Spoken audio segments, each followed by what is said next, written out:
panahon sa ilang lugar sa Luzon dahil sa hanging amihan. Hanggang sa Calabarzon, ramdam ang malamig na ihip ng hangin. Kanya-kanyang diskarte na rin ang ilan upang maibsan ang malamig na panahon. Siyempre nangunguna ng arian ang mainit na kapeng barako. Sarap, painit ang katawan.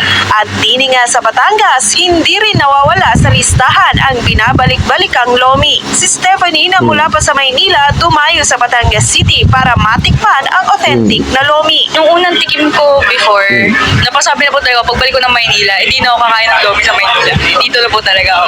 Kailangan Batangas ka talaga kakain ng lomi. Lagi namin binabalik-balik. Kahit nga mainit, naglolomi kami lalo pag malamig. At kung gusto mong humigop ng mainit na sabaw, nariyan ang goto na swak na pampainit sa tiyan. Tiyak daw na ikay mabubusog kapag ito'y iyong natimusan. Ay, suabe. Masarap kasi yung timpla. Masarap ang katawan, busog, tapos.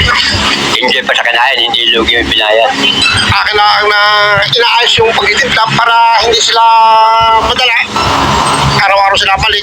Dahil pag yung tao, yung tinipid, ay hindi na kayo babalikan yan. Mawawala ba naman sa listahan ang mami? Kaya kung mainit na sabaw lang naman ang inyong hanap, hindi papahuli ang mga Batanggenyo dyan. Sinsay na dine sa Batangas at lantakan ang pagkaing tiyak inyong babalik-balikan.